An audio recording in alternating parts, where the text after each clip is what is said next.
Përshëndetje, unë jam Mesut Shabani, jeni në podcastin Mesut Shabani. Sot një lajmë mori dhe. Shqipëria hapi kapitullin e fundit për antarësim në BE. Edi Ramës ju nda edhe një tort. Mirë për dhe ai nuk qëndroj duarthat, u dhuroj dhurata. Sa do që kjo gëzoj shqiptarët? Në Shqipëri, shqiptarët në Kosovë, shqiptarët në Maqedoni.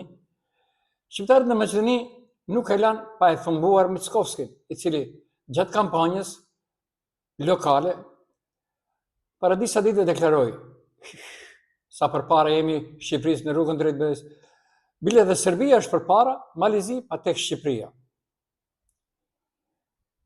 Okej, sot ndryshoi situata. Shqipëria i hapi më në fund grup kapitullin e fundit për antarësimin e BE. Atëherë, të ndalim dhe të shoqërojmë nga ana tjetër. Shqipëria dhe Maqedonia e Veriut nuk janë realisht në njëjtën situatë negociuese. Shqipëria po lëviz më shpejt në disa kapituj teknik sepse s'ka bllokade politike. Maqedonia e Veriut është e bllokuar nga çështja kushtetuese. Publikisht thuhet përfshirja e bullgarëve në kushtetutë, por kur do të hapet kushtetuta të jeni të sigurt se edhe roli i shqiptarëve duhet të ndryshojë në kushtetutë. Pa këtë BE, s'mund t'i hap kapitujt e ardhshëm pavarësisht performancës teknike. Rama po e shtyn narrativën e progresit, sepse i duhet brenda vendit e jashtë vendit, e kjo tregon stabilitet dhe ritëm integrimi. Mickovskij shtyn narrativën e epërsis për konsum të brendshëm, për të mos u dukur se vendi ngeci në qeverisjen e tij dhe për të justifikuar qëndrimin ndaj ndryshimeve kushtetuese. A ka ndonjë dallim? Jo, nuk ka, sepse të dy flasin për BE, por secili zgjedh pjesën e realitetit që shërben politikisht. Rama thot sot Shqipëria po ecën, Mickovskij para një jave ne jemi më mirë. Problemi është të BE-ja, Bullgaria, çështja kushtetuese.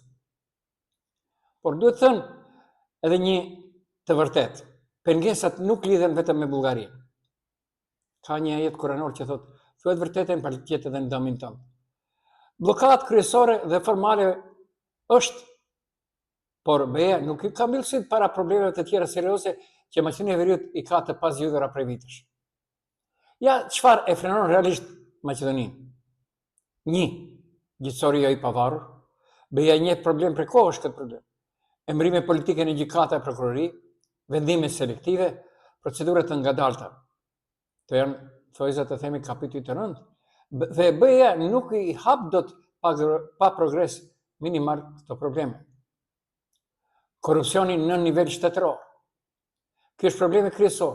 Komunat, ndërmarrjet publike, tenderët lokal, punësimet partijake, në qeveri, në pushtetin lokal. Çdo raport i KS shënon si përkeqësim ose mbetje në vend. Kjo bën vendin të duket i pasigurt për investime, të huaja dhe i paqëndrueshëm për standardet e BE-s. Këtyre ditëve keni dëgjuar, 2 firma të mëdha ikin nga Maqedonia. Pastaj, politika e brendshme polarizuar që nuk thuhet. Çdo qeveri e re e fshin të vjetën edhe fillon nga zero. Nuk ka vazhdueshmëri reformash. BE-ja si duket vend që se ka konsensus minimal për orientim evropian në Republikën e Maqedonisë së Veriut. Administrata publike është e politizuar në Maqedoni. Vendime të dobta teknike, mungesë kapaciteti profesional, emërime partijake. Në gjitha nivelet. Integrimi kërkon një administratë që funksionon, gjë që nuk e ka. Pastaj, kemi edhe kapje partijake e institucione. Nga mediat e ndërmarrjet publike. Çdo raport të progresit BE thot qartë: institucionet nuk janë rezistente ndaj presionit politik. Atë vim në një përfundim të shkurtër. Vërtet bullgarët në kushtetutë përmenden nga BE, është veçdera formale që duhet hapur. Pas derës ka një listë të gjatë problemesh: korrupsioni, gjyqësori i dobët, administrata e kapur, instabiliteti politik. Edhe unë nuk e dija, por kërkova ndihmë të sqaroj ç'ka është instabilitet politik. Instabilitet politik do thotë se shteti nuk e ka një vit të qartë, të qëndrueshme dhe të parashikueshme në mënyrën si qeveriset. Konkretisht për Maqedoninë e Veriut nënkupton këto gjëra.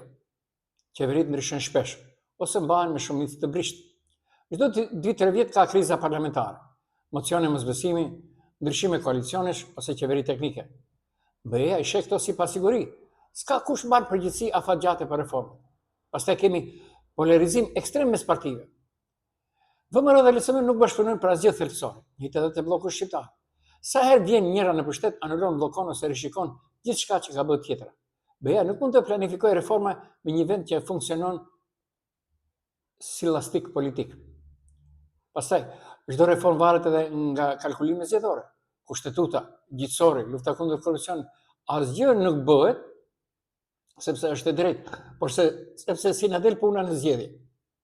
Kjo i bën reformat jo të besueshme. Pastaj kemi krizat e shpeshta sociale, protesta, bojkotime dhe tensione etnike. Në BE llogaritet edhe stabiliteti social. Çdo tension i përsëritur mes komuniteteve dëmton imazhin e Maqedonisë. Institucionet që varen nga vullneti i partisë fituese, jo nga ligji. Drejtësia, administrata dhe agjencitë shtetërore ndryshojnë sjelljen sipas asaj se kush është në pushtet. BE karakterizohen si mungesë stabiliteti institucional. Me fjalë të tjera të thjeshta. Instabilitet politik, shtet që nuk ka drejtim të qëndrueshëm, reformat nuk vazhdojnë, ndrimet e pushtetit e çojnë vendin mbrapa çdo herë. Kjo bën BE-n mos ketë besim për të hapur kapituj të rëndësishëm. BE nuk i pranon të mbyll këto sy për Maqedoninë, sidomos pas përvojave me shumë vende të tjera posaçërisht nga Ballkani Perëndimor. Prandaj, procesi ngec në çdo drejtim.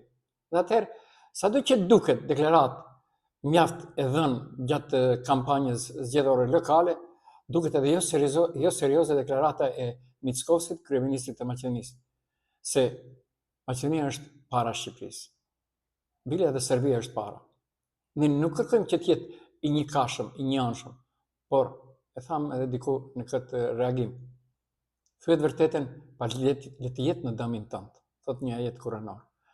Unë jam Mesut Shabani, ishit me podcastin Mesut Shabani.